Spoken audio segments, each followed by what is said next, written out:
me at Cello, Cello. You had me at Cello.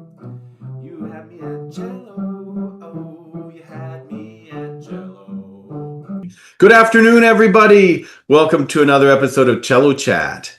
With me today is Rae Baker, and wait till you hear. I mean, this is gonna be a lot of fun. But first things first. How are you doing today, Rae?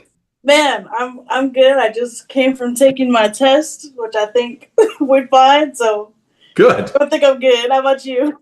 That's always good, isn't it, to have one successfully behind you. Yeah. I'm doing really well. I'm on the other end of things, already in the thick of grading all the Yeah. assignments and exams. All right. Well, I want to dive right into. I'm very excited to ask you a number of questions. I think you have already followed a path with your instrument and with your love of music that is already, I know, highly inspirational to my students and to other people watching this program. And so I'm very anxious to pick your brain about kind of how and what goes through your head and everything. But first, I always like to ask people, how did you get started on the instrument in the first place, and how did your musical education take you to where you are now? Sure, man. That's such a loaded question, but great question. First of all, thank you so much for having me on the show.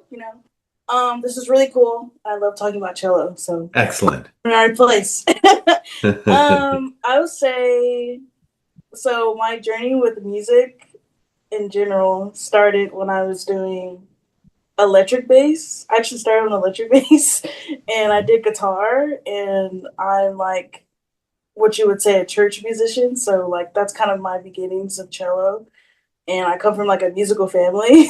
So um yeah, just one day my mom was like, I want somebody to play cello. And I was the person.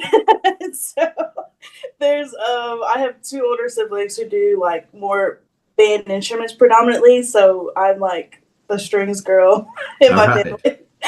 family. And yeah, I started cello, and man, I was like, this is what I'm not used to doing. Because I'm used to doing like I play like gospel, and then I also like to do like other different like genres. So like when I came to classical, it was very so it's like okay, and it almost came to a point where I was like, I don't really know if I want to do this, because it's like I don't know. I was used to being so free, like creatively, and like but in the beginning you do have to like learn technique, right? But it wasn't until I composed like my first piece, because I was like, I wonder if I can do the things that I do on guitar and electric bass. Can I infuse that in some way to bring myself to cello in a different way? So yeah, I started experimenting like with like improv and just like trying to use the techniques that I was learning, right? So there was a lot of fun in that, and I still like do that to this day, and working on I have a piece actually, like a unaccompanied cello piece that I perform. It's called The Process. I'm in the process of writing out Nice. the music for it. So that's definitely going to be one of my things coming up, is just getting that out. Because my cello friend heard, he's like, yeah, I would love to play that. So Yeah. I'm really excited for that too. But yeah, that's a little bit about my journey of like getting on cello. And then when I kept pursuing cello, I gained more technique, right? And more a grasp of how I can interweave different genres and different ideas. So I kind of just started like playing with whatever I could, like like you find stuff on YouTube, like because I was doing that with bass. So you just like find stuff on YouTube or find people to play with or my family, and I just like started trying to develop like my improv and playing on the cello. So yeah, Nice. I don't know if that answers your question, but Yeah. And then so now then you studied with Wendy Warner, Mhm. whom I have not met Wendy, but it's funny, she plays with Sang Mi Lee, and I've performed with Sang Mi Lee before, so I feel like one degree of separation. I need to, like Yeah. meet her sometime. But I've heard, of course, only great things, Yeah. and in your bio, you're clearly beholden to what you learned from her as well. Oh yeah. Yeah. She's great. When I came to her, I was definitely very young. But young in mind and like perception of music, but like when I would take lessons with her, I'm always the type of person to like ask a lot of questions. So, and that was a lot of our dialogue in the lesson would be like me playing and then me seeing her visually play and being like, what is about the angle of your bow? Why did you think about, what do you mean? How does that phrasing in that particular context? Why would you do, you know what I mean? So those Uh-huh. different types of things. And it was always really great because her perspective is like very unique. Like I've studied with like different people like in the South and North, and everybody's is like, I'm not saying like, everybody else's was wrong, but like when somebody tells you something, you're like, I haven't thought of it that way. Yeah. So we had a lot of those conversations, and I think through that, like that opened up my perspective to really think, like how can I interweave me in this, but also how can I do this to the best of my ability for the cello, like for this sound, like how everything is set up. And so I always think that way. I'm always trying to like unpack and see like, okay, so if I am going from this angle and when I change the bow speed, then I speed it up, like in an effort to get a particular piano. You know what I mean? Like, Yeah. so we just had a lot of discussions like that. And I think that definitely shaped and got me thinking on my path of just like being a student and then like now a teacher. Like, so it was really great. Nice, nice. Well, and so maybe the answer to this next question is largely your musical, your musical family and your gospel music background. But I find that with a lot of youngsters year after year who have kind of been brought up in a very like a rigorous classical training, I work a lot to get them to put the meaning before the notes, Mm, that yeah. it has to be about having a message that you're wanting to say, and then the notes and rhythms are the vehicle for that. It seems like in a lot of gospel music, there's never a worry about the meaning, Yeah. the passion for what you're trying to say as being the driving force. Do you find that that's the case? Yeah. I mean, I don't personally think about it because it's just, I've been around it. But that's such a great way of explaining it. Right. Because I think a lot of gospel music really is just about, it's about putting yourself in it, and it's about your relationship with, God, right? So when you're focused on that, everything else falls into place, right? So that's Excellent. kind of like what you're saying about focus on the meaning. And I think that that's kind of also driven like the way that I approach music. Because like, for me, I'm like, I want somebody to feel something when I play. You know what Yeah, I mean? yeah, Like, so absolutely. it can be a lot because I think, I fell in the trap recently too of just being like, I want to make this like as technically sound. Like, I want to make sure I get all the notes. I want the dynamics to come across. Like, just because for me, I was focusing on particularly building something specific regarding my technique.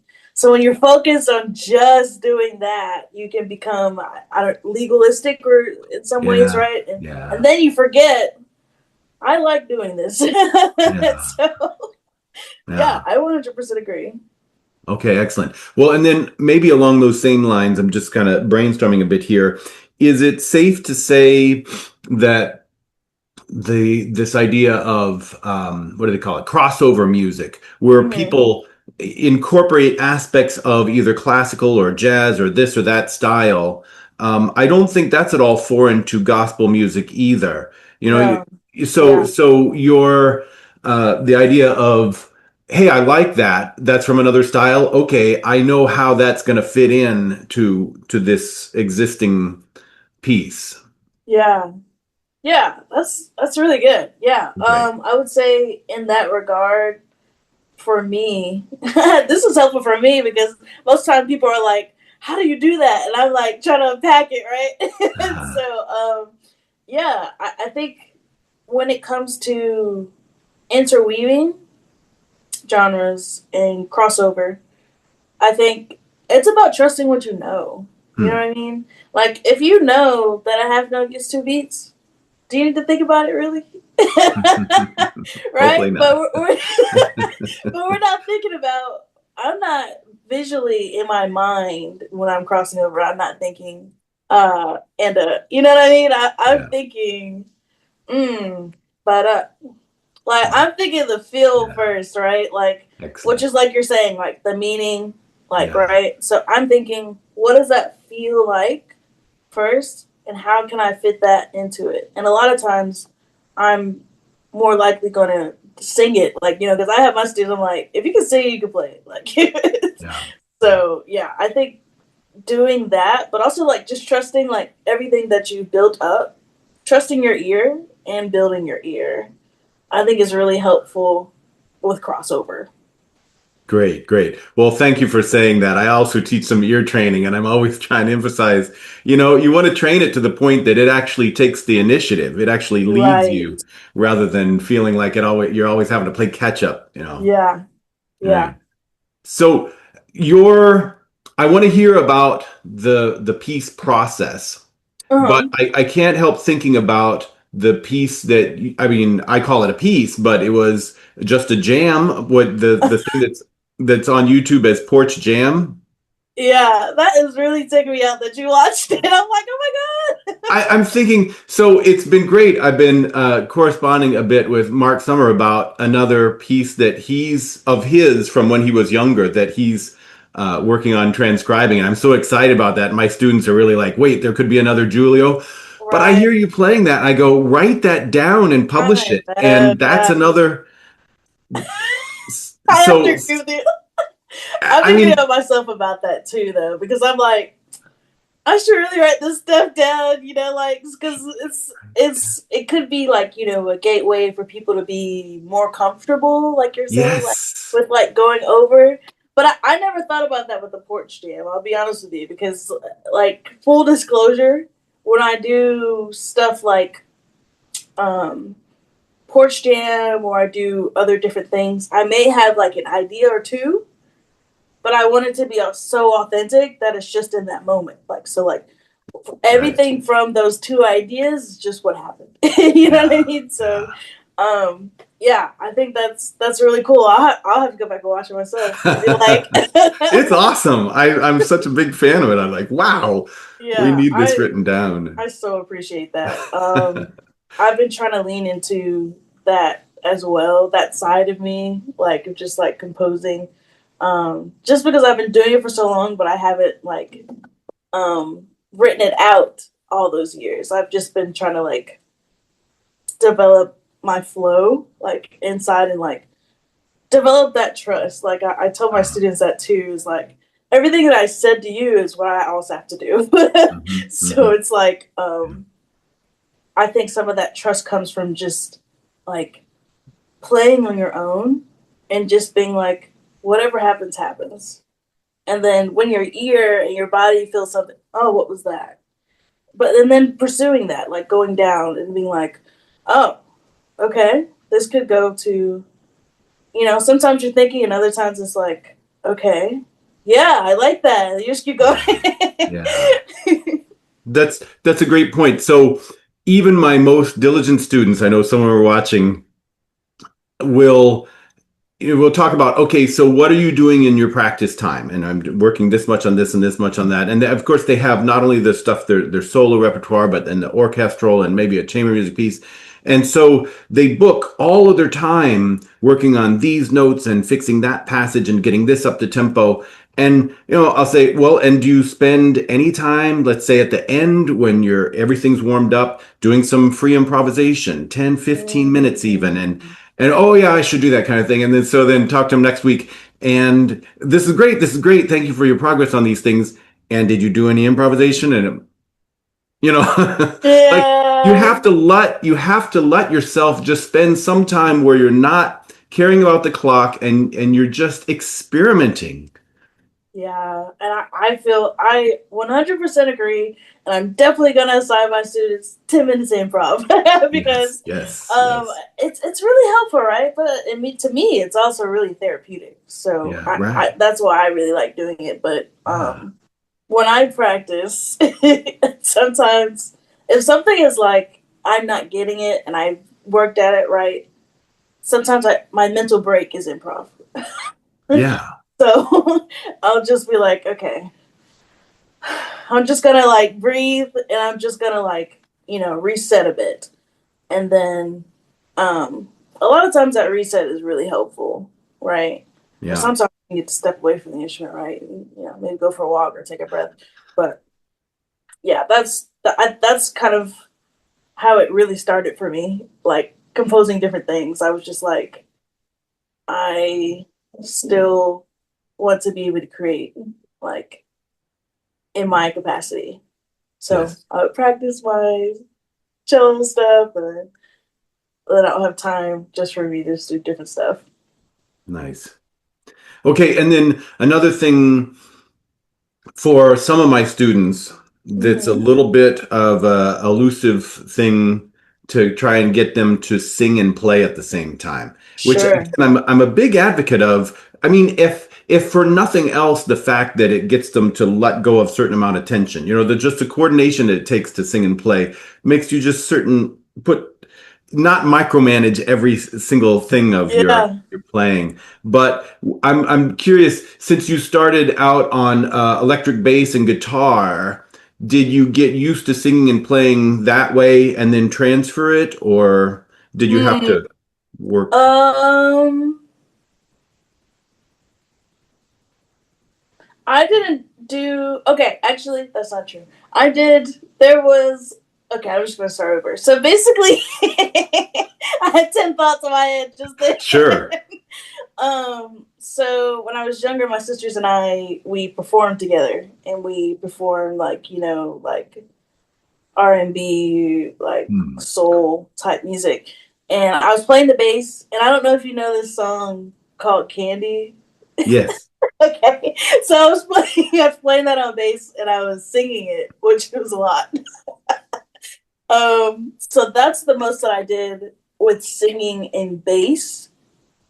And then when I started um, later, a little bit later in life, I started composing songs on the guitar. And then I started singing and playing there. And then I was like, I think it's really cool how people can sing the notes that they play at the same time. And so I was like, I need to practice this because I know so with my with my prior ear training, right, of like already being able to hear things, I'm like, okay, I just need to go through and like you can like go through and sing a scale, right? Or in my case, I would try to sing like a riff or run or something like that, or play something that I usually run through on the cello. And then I'm like, okay, I'm gonna sing with that Yeah. and see if I can keep up one, right? And then that became a part of my practice. But I think that's a really cool way of composing, but also just like ear training too, right? Yeah. For So sure. that's Yeah. kind of how Nice. I started doing that. All right. Now, so do you have compositions where you also have written lyrics? Um, like in a formal capacity, like the process. Hmm. I don't have that yet. I say like as far as like singer songwriter type songs or like Christian type songs, I have songs like that for cello and singing. Yes, but not in the formal composition capacity yet. Because I think I've heard a piece on cello where it is like I always forget the name, but it's a very legato piece, and it does involve just singing. Hmm. And that's when I was like, man, I should compose something like that. So Well, I guess I look forward to you also doing some where you put in the lyrics.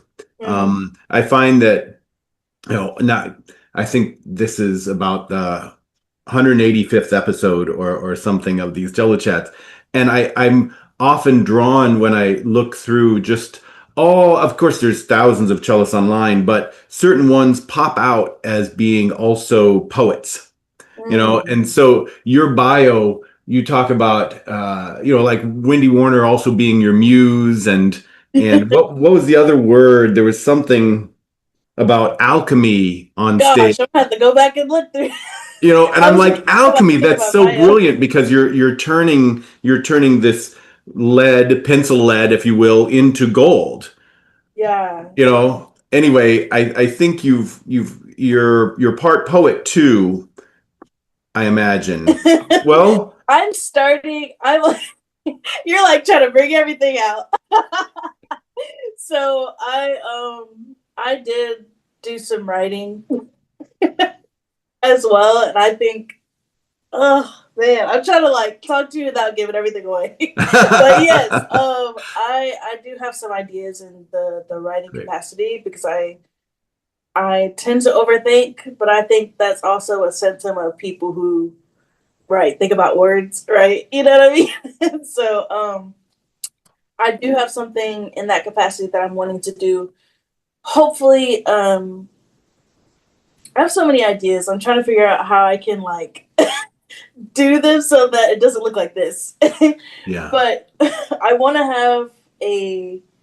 I would like to produce a couple instrumental tracks, but then I would also like to maybe possibly pair them with some writing in that capacity, and it would just be thing. It would be talking about the things that people don't talk about. Like I think that need to be discussed. Like just like in uh, everyday society. Mental health, and just about life. Like sometimes life is really hard, and I think it's okay to share that, and let people know, like, yeah, I know what the weight of life feels like. I know what the weight of death feels like. You know what I mean? So I have a lot of thoughts about that and ideas of how I can present that, in my artistic endeavor. Yeah, absolutely. Okay, so you talk about having so many ideas, which is great Mm-hmm. because I know people watching this, they're thinking, I have a lot of ideas too. But I Mm-hmm. think I think there's this thing that separates some people, I mean Yeah, it's self-inflicted from sure. your attitude and others who have gotten past their perfectionism.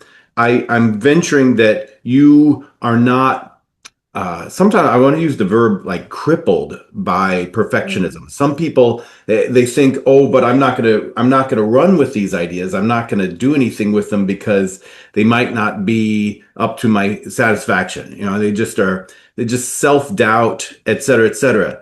But have you seem to have a motivation that does not keep eating away at itself in terms of, but what if it's not perfect?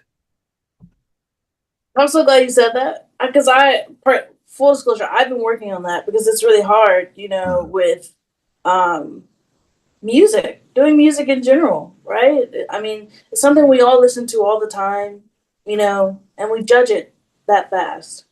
So it's not something that you're just like, yeah, I'm gonna put this out here because it's like no, because like as soon as I make a post, someone's somebody's starting to comment. But you do get to a point where um, your question should be why, right? Like it should be why did this come to my mind? Why do I resonate with this so well? And and then eventually, why not, right? So I think for me,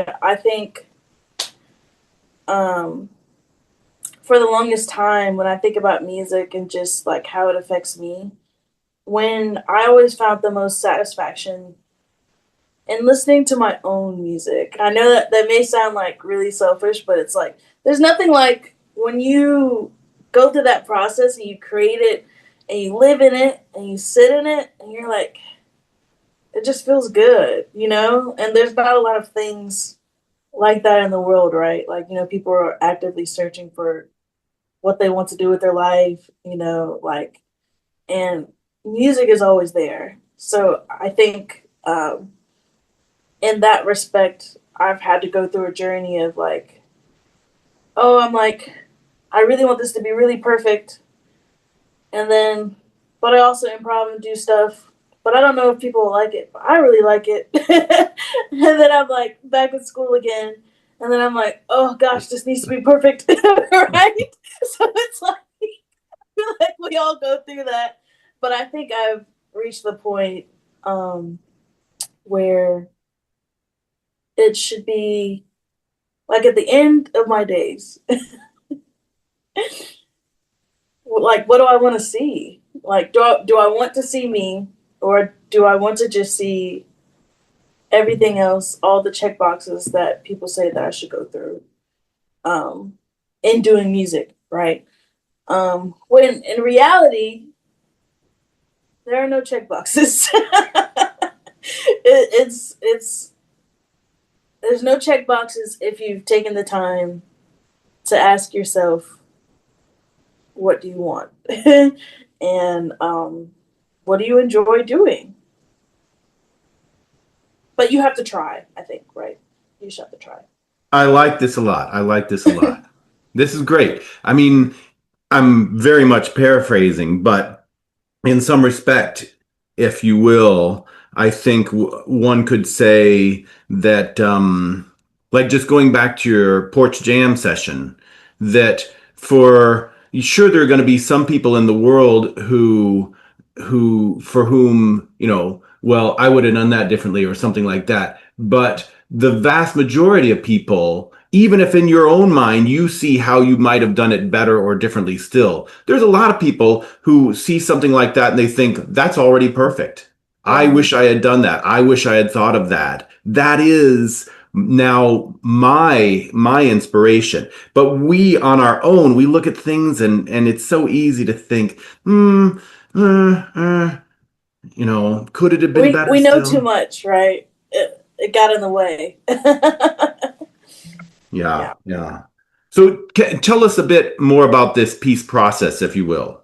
Sure. So it's called The Process, and I composed the piece over a series of years. I like to think, um, because they're kind of a combination of different things that have come up, you know, during the improv sessions during my practice, right?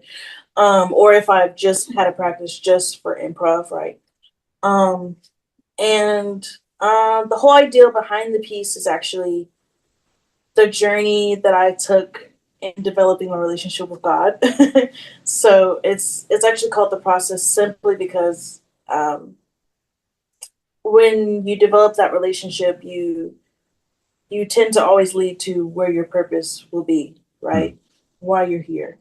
And the piece itself, I think I can continue recording after this too, but the piece itself mirrors the ups and downs, Hmm. the happy moments, the really sad moments, the I'm very unsure moments, like, and always coming back to the beginning of being like, okay, like that's why that happened, you know, type deal. So that's a very like special piece to me because Hmm. it kind of mirrors like my journey. And I when I was doing school, I took a little bit of time and from school, and I did full time ministry for like 2 years. So I did a lot of personal work, and I'm still doing a lot of personal work. But that's kind of where I really developed the whole idea and it was able to piece everything together for that piece was when I took the time to figure out what's my purpose, you know, and it's not just one thing, right? You know, No. it's a culmination of things, you know, that lead you to where you need to be. I can't wait to hear it. Yeah. Yeah, it would be cool. Uh, okay, now I know this is a very big question, Hmm. but you as a teacher, Hmm. I mean, obviously this could go on. However, Right. it's a big question. But do you have a teaching philosophy that you can kind of summarize in terms of the degree to which, when you're trying to help a youngster learn how to express themselves better, to play their instrument better, uh, like what your philosophy is in leading them towards greater success? Sure. I think a lot of my philosophy stems from finding themselves as people, right? First, because I think a lot of times we think, oh, music, that's exactly what we're doing. But music is multifaceted, right? So there's a lot of things in music. So my philosophy stems from helping them to develop as themselves, right? And find themselves um, doing excellence in music, but also like in their studies. Being able to, you know, articulate the music language, I think is also really important. And, you know, being able to use these skills in life. So a lot of my music studies is preparing them to use these same skills in their everyday lives.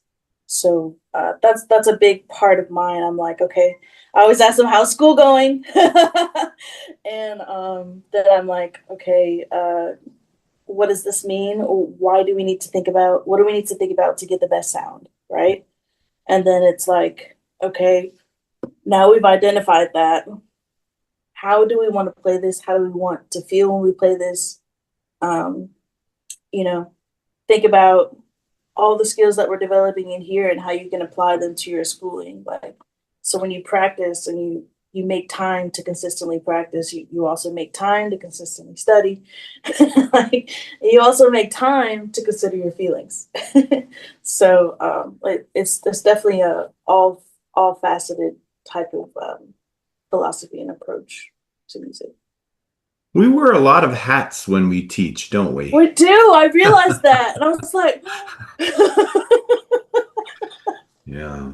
Yeah. it's important to realize that though, because I think maybe the kids know that more than we do at the Hmm. start, you know, because they're almost kind of like, well, I don't want to say we're a second parent, you know, or another set of parents, but we kind of are, because like, you know, sometimes they'll tell us stuff that they're like, don't tell my dad. And it's like, I had a student tell me that recently. They was like, okay, I was like, okay, but like work to bring that grade up. I was like, you know, he needs to do right. He's like, yeah, I'm gonna I'm gonna make sure to do that. So Wow. it's great. Yeah. It never gets old though. Right. So It's fun. always something. Yeah. Yeah. All right. Well, Ray, what performances and projects do you have coming down the pike yet in 2025? Woo! This year is almost over. It's crazy. I know. So far, last year I did some stuff with at the aquarium. I don't know if you're familiar with the Georgia Aquarium. Yeah. Is it So beautiful? yeah, I was like, this is awesome because I love the aquarium. Yeah. So I believe I'll be doing some dates at the Georgia Aquarium next month. And Cool. then we do have an orchestra concert this week, Wednesday. And then I'm doing a couple things with some artists this year. So just my friend's doing a show at the I'm trying to think, is it the Final Theater? Yeah, so that's next month as well. So his music is awesome. You should check him out. His name is Travis Hall. He Okay. does